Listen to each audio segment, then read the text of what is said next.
You are tuning in to the Atlanta Realtors Rundown, the official podcast for the Atlanta Realtors. We're here to keep you updated with the latest trends, topics, and keep you in the know of our ever-changing Atlanta market. We hope you enjoy this episode. Welcome back to another episode of the Atlanta Realtors Rundown. Today I have guest Brad Poole in the house, and I want to start reading my guest bios because I don't think they do themselves justice when they introduce themselves. And so I have collected a bio from Brad, and I want to read that to you guys before we get started. Brad is an Atlanta native who combines his professional approach with a deep love for helping people successfully buy and sell homes. When you work with Brad, you'll quickly learn that he's a proactive communicator with deep market knowledge who genuinely cares about his clients. I am humbled to help families make their dreams a reality, he says. Everyone has a story, and I love learning about my clients as we pursue their goals. With that attentive mindset, it's no surprise he's earned a number of accolades. In 2022, he ranked in the top of Atlanta area realtors, but his long list of loyal repeat clients, referrals, and client-turned-friends are his greatest rewards. Love that. Considering his innate affinity for people and family, it's only natural that Brad's real estate career was launched when he purchased his first home for his family. He quickly realized a real estate career would be an ideal way to leverage his sales skills while maximizing quality time with his family. A graduate of University of Tennessee, almost said Tennessee. He went to Georgia. Don't make that mistake. I went to Tennessee. A graduate of University of Georgia's Terry College of Business with an economics degree. I love that too, Brad. Brad resides in North Atlanta with his wife, Sammy, and their daughter, son, and 2 dogs. Brad, thank you for taking the time to come in here with us today. Well, thank you for having me. It's a pleasure. I think very highly of you, and any way I can help, I'm all about it. Well, we're glad to have you here, and we are going to unpack a lot of fantastic things about marketing. I asked you to come in because I have noticed over the years how you've grown your business, your team, and your touch, really, through what I believe to be strong marketing. And so I wanted to kind of get things going by asking you just to share a little bit about your journey in real estate and how you've seen yourself progress through the years in your career. Sure. No. Well, again, thank you for having me. As you know, being in this business, it's very hard. The first couple years, I think there's a reason there's a very low success rate. I remember when I got into the business originally, I was working in the typical corporate America job. Just had my first daughter, just purchased my first home. But it was really the fact I wasn't seeing my daughter is why I wanted to change. So I got my real estate license. It took me 8 months before I closed my first deal. Wow. A lot of people think that it's like they see on social media, they think you're wow, this is easy. It's not easy, as you know. Took 8 months. I love telling that story, especially to my team, because it shows that you can't give up. If you make it past the first year in this business, there's a high success rate after that. But with that being said, so the first year and a half, I actually got to stay at home with my daughter. She was 6 months. Oh. So kind of was you talk about sometimes a lot of mothers staying at home with their child. I was kind of that adult, if you want to call it. They called it Mom's Day Out program. Well, Dad was taking her to that. But no, so when I first started out, there was a lot of showings where I had my daughter with me, which, you look back, it's like, wow, maybe she'll be a realtor one day. She might. Yeah. So it's a lot of late nights. I had a client recently. She's like, do you even work 40 hours? I said, Sophia is her name. I said, Sophia, if you only knew what it took to get to where I am. It was 100-hour weeks, right? You know that. And the grind at the beginning is so important. And that's, again, why you have a low success rate in this industry. But at the beginning, what I did really, I did not start out on a team, which is kind of unique, I believe. I used social media. It was one piece of marketing that I could use that was free. It didn't cost me $1. That's where my network was, right? And that really helped me continue to grow my business. And then I just kept grinding. And then, I was with a smaller, local brokerage, then was approached by Compass, which is a national brokerage. And really they introduced me into a national network, right? When you talk about real estate, there's ways of getting business from all different buckets of business, right? Well, that was the first time I was like, wait a minute, this is a bucket I'm missing in my business. So I started to incorporate more referral-based agent-to-agent business, continued social media, obviously, and then finally got to a point where, I had young kids, I had our son, and got to a point where it was like, okay, I need work-life balance. I got to start a team. So I started right in COVID, hired an assistant. Best decision I ever made. She was amazing.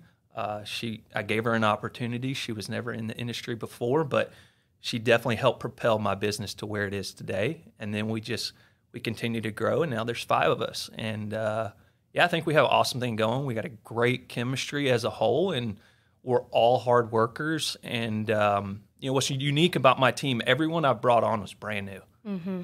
It's not, I don't know why I took the hard road, but it's very rewarding when you see somebody grow from nothing to doing 12 million in sales. Like I had a guy second year last year did 12 million in sales, which that's amazing, right? That's very amazing. Yeah, I mean that alone, I get a lot of satisfaction from, success from my team agents, and it's cool to watch. So, I'm very fortunate where I am today, but as you know, it took a lot of hard work the first few years, and it still takes a lot of hard work. But hopefully that answered, gave you a good insight into the journey. Yeah, absolutely. And I think you can now a lot of moms can relate to you. A lot of the realtor moms can now relate to Brad. Listen, if you're a mother in this industry like yourself, I have so much respect for that. Like I grew up with a single mother, so she worked, 2 kids. It was a grind for her. Mm-hmm. And then I see so many women in this industry. Wow. I mean, I'm serious. It's hard. It's hard. I know my wife now takes a lot of our child responsibilities, take them to school, pick them up from events, because I got to show a house at 5:00. Right. Right. Right. But mad respect.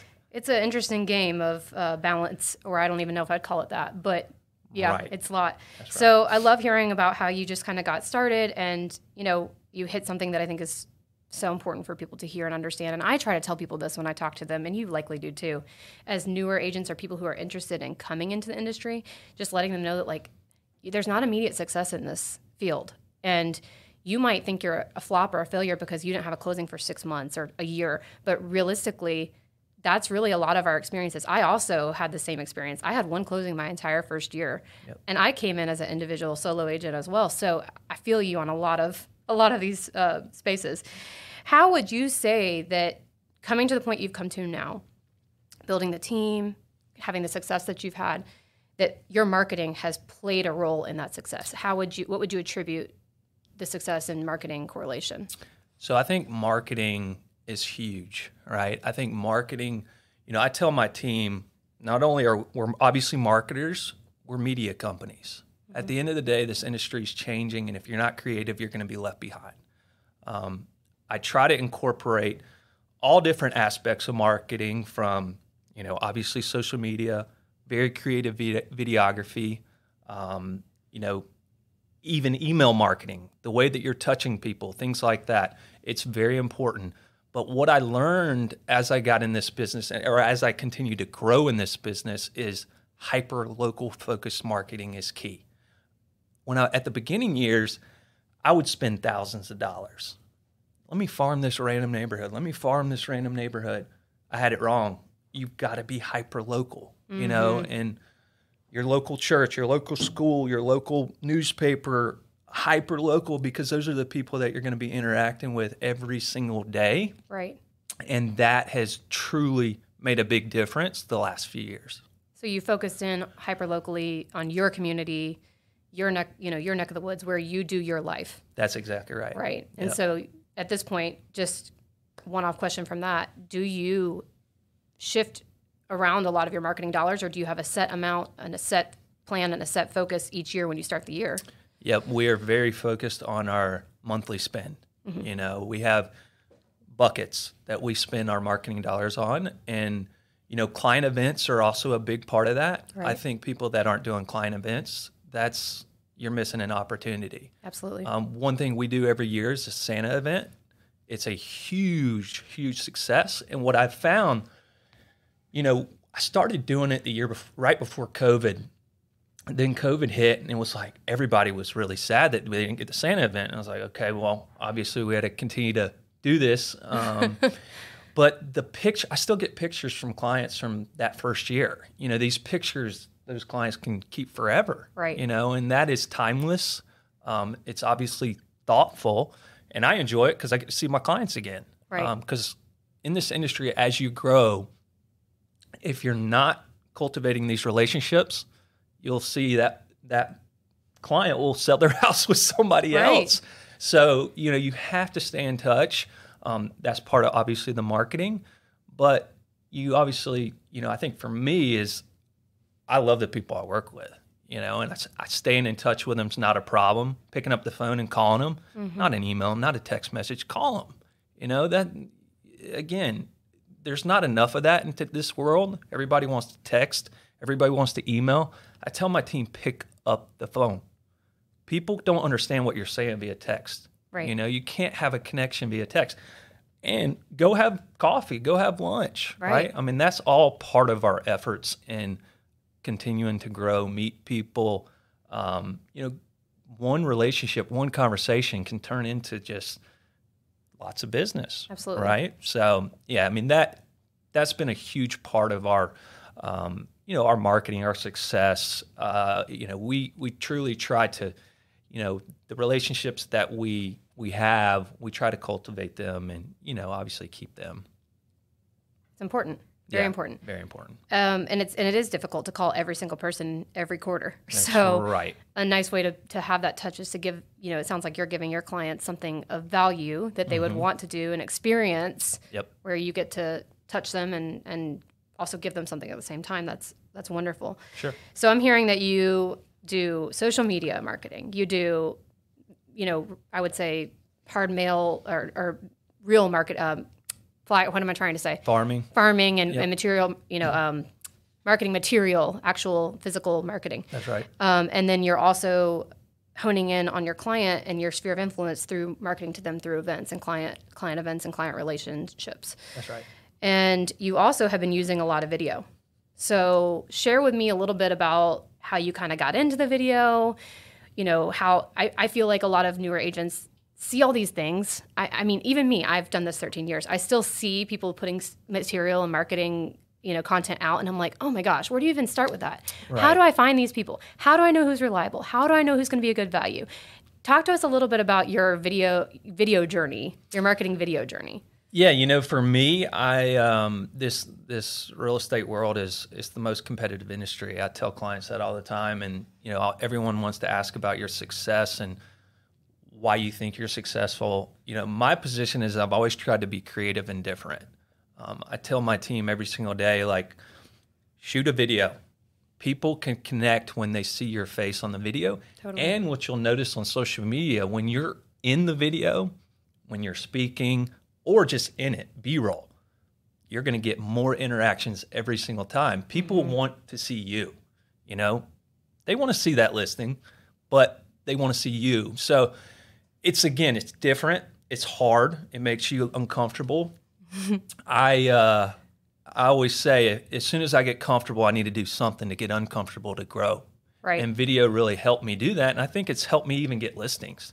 You know, I didn't always sell the listings that I have sold in the last couple of years. But I think my marketing efforts through videography, being creative, I mean, one of our slogans is, one of our slogans is creative marketing wins, right? Because the creative marketing that we do, it's different than our competition. We want your listing to stand out, and that's how we pitch it, right? And the videography has been a huge part of our growth in the last 2 years, especially. I think it also builds trust with 100%. Consumers and people who don't even really know you. Yep. I mean, they feel like they get to know you a little bit more and more the more they see your face and the more they see you interacting. And then also when they see what you do as a part of your job. A lot of us, we go out and we work our butts off, but they don't see that. That's right. And so to be able to put yourself in front of people more often, as awkward as it is, as uncomfortable as it is, as expensive as it might be. That's right. Is probably imperative for the success of your business.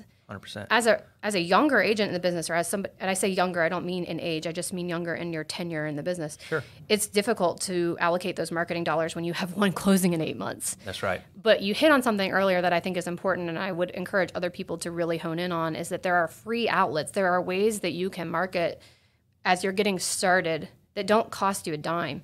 And as you continue to grow in your business, and I've watched you, as you've continued to grow in your business, the quality and the amount of what you're able to put out does increase. That's right. But, I think hearing you and sitting at this table with you is encouraging, I hope, to younger people in the industry, again, younger in their seasoned wise, that there are ways that you can get started. There are things that you can do. There are client events that you could do that are not super expensive. That's right. That you can be making those touches and you can be having that impact. And as that starts snowballing into your business growing and growing, then you can start to allocate money aside and increase that marketing budget so that you can do some of these bigger things. That's exactly right. No, I mean, when I started out, social media, I tell, and I told you this earlier, I've got a younger team, and everyone on my team was brand new when they started. Everyone's like, well, what should I spend money on? Where should I put my marketing dollars? I said, number one, again, social media is free. Start there. Be very consistent. Be very creative and add value. The other area that you can spend money on is your network, your sphere. That's where your dollars need to go at the beginning if you're going to spend money. Again, a client event. Or like today, I'm actually, randomly enough, I'm going to a swim meet, in my neighborhood. And I'm setting up a tent, just going to introduce myself. What's up? Have fun. Right. Have FaceTime, meet people, have a great time. It's not going to cost me $1. Right. I've got some swag I'm going to give out and just make it fun for the kids and everyone there. But there's a lot of things, to your point, that you can go out, get involved in the network. Doesn't cost $1. Right. And at the beginning of your career, when you're in that phase where you don't have the money, the hard money, you have time. That's right. Or you should have a little bit more time. Right. And so there are some ways that you could be plugging into, like you mentioned, hyper locally, into your church, into your kids' school, into the swim team, into parent teacher, PTA. Yep. There's all kinds of ways that you can be giving your time in exchange for what would have been maybe money later when you're so busy that you can't necessarily give that money. Yep. And those are ways that you can be making your mark and creating a marketing approach to your business as well. I've told a lot of young agents that. They say, well, I don't have any money for marketing. Well, you have time, right? That's right. You have time. So get out and tell people, I'm here serving today. I have time to give to the, Community Action Center because I'm a realtor. I work for myself. And today I allocated 3 hours of my busy schedule to come here. That's right. And wear your shirt, wear your logo, have your card, be prepared, and have those conversations. You have to. You cannot be afraid to get out there, hit the streets, meet people, and again, do the things that it takes to, build a real estate business. I mean, it's hard.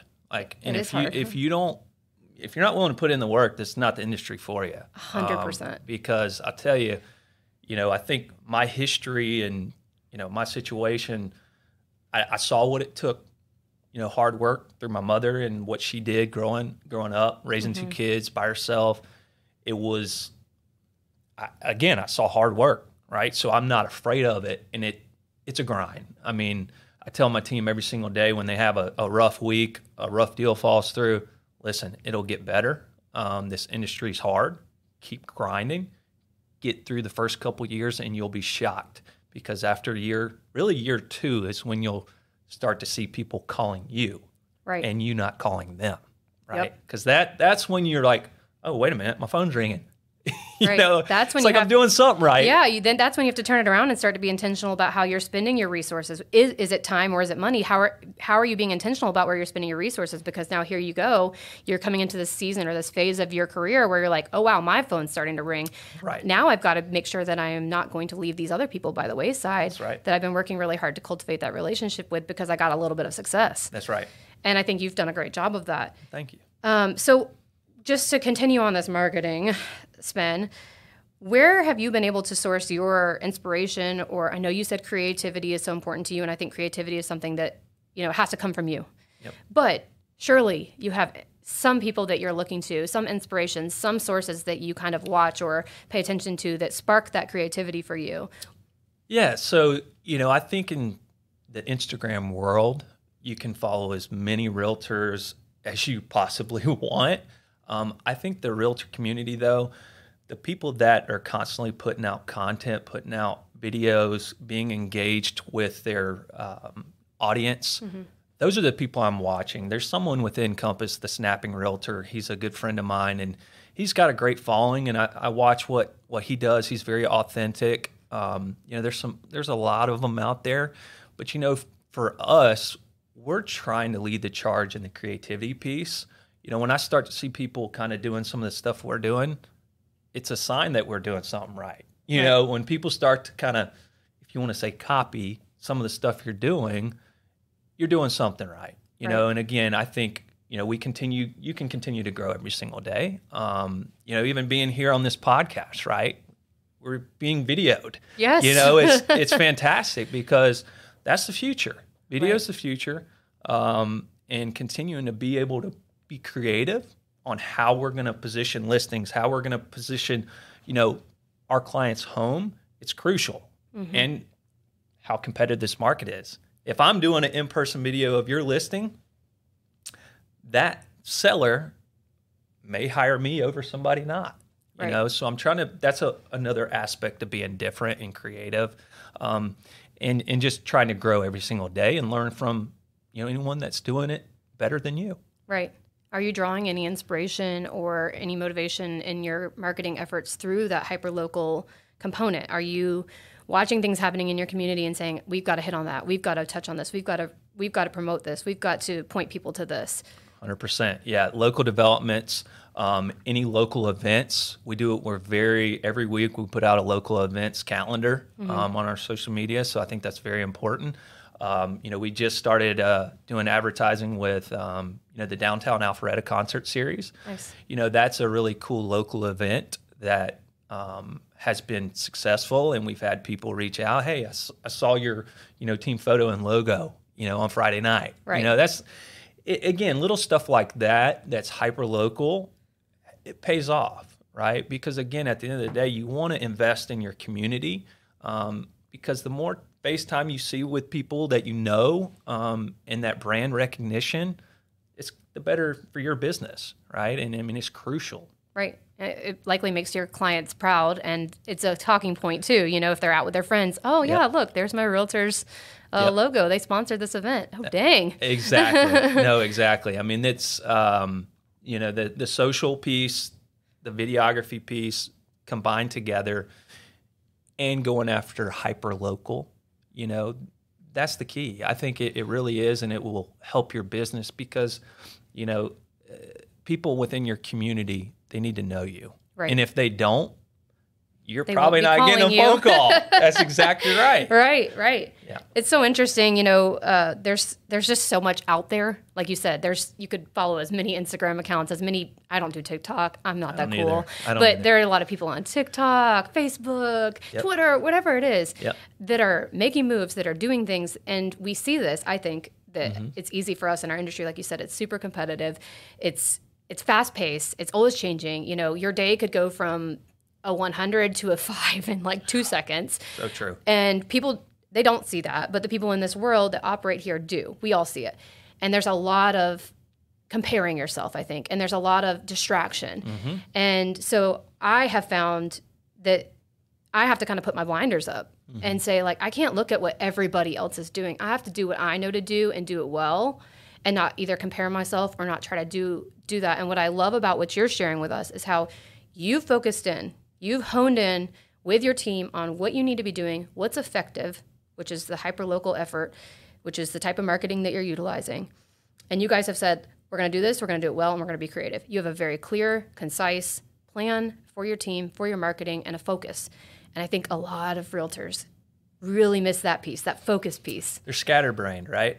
This industry, it can pull you in 1,000 different directions. Totally. If you don't have systems and processes and plans in place, you will not be successful and you will not continue to grow. As I continue to grow my personal business, I'm tweaking these systems and processes because at the end of the day, most of the stuff we do on a daily basis, we've done it before, right? And the marketing, you asked me earlier about, do you have a plan? Yeah, we have a monthly spend. We have buckets every single month, and we don't shy away from it. Occasionally we may, do an event that we didn't have planned, but everything's very calculated for the most part. And it's crucial to be doing this, in October of the year previous. Right. And too many people in this business are reactive, not proactive. And being that way, you'll never grow. That's a great point. Right. I think it's hard, especially being newer and younger and feeling pulled in a million directions and maybe discouraged or not sure what's working. Yep. And having done this, for how many years have you been doing this? So I think this is I know it's funny because my first year, that first 8 months, it's like, do you count that? Yeah, yes, you have you to. do. So this is my 9th full year. Okay. And it's been a ride for sure. Right. It was very, very hard at the beginning. It's still very hard today. If you ask my wife, she, you spoke to it earlier. It can be a very lonely business. Mm-hmm. One thing that's helped me recently is talking to other realtors, right? Not only in our local market, but in markets around the country. Right. You see some of these realtors that are, selling a $5-10 million house. That just doesn't happen often in Atlanta. Well, have a conversation with them. It's not easy, right? It is not easy. They're having the same challenges you're having. Mm-hmm. Inventory's super tight there in their market as well. I talked to somebody recently, their business was down 40%. Wow. Right? I think sales are down 30% right now. It's a very hard market that we're in right now. And talking to other agents helped me at least not be so lonely and not feel that this industry can be so lonely, right? And even just talking to you, right? Because what we find is a lot of us have the same challenges. Absolutely. And you can self-isolate accidentally. 100%. So I will make a shameless plug here that's a great reason to be involved with the Atlanta Realtors Association or your state association or the National Association of Realtors to expand that network and to have those relationships with other people who are doing what you do every day. They get it, they feel it, they live it. Yep. And being able to have, a team of people around you that are friends that are experiencing the same types of things you're experiencing definitely creates a support system or a web, not only to make you, to help you feel better and keep on the track, but also to give you ideas, to spark creativity. There are people in other markets that are doing things that we haven't really seen in our market. And once you have that conversation, you can bring it back to your market and say, oh, you know what? They were doing this in DC. I bet I could do it here. Exactly right. No, what you do with the Atlanta Board, National Association of Realtors, when you asked me to, come on the podcast, happy to do it. You do more for realtors than anyone I know, seriously. And it's greatly appreciated. I definitely should do more. You're definitely an inspiration in that regards. And, I personally just say thank you for that. Well, thank everything you do. There's a lot that I get out of it. So it's an even exchange. I love it. What I pour in, I'm getting that back. And the relationships and like you mentioned, the network and having the ability to call somebody up and even just, we've co-opted before. 100%. Being able to have that rapport with somebody when you get on the phone and it's not just some random person you drove by their sign or showed their listing and saying like, hi, I'm Kate. I promise I'm reliable. I'm professional. This is my real job. No, if I get an offer from Kate, I'm like, hey, seller, she's a rock star, accept. But those are things that it's important. Yeah, that's important. And to be able to say that to your client, like I've been able to say that to my clients before. We have 4 offers here.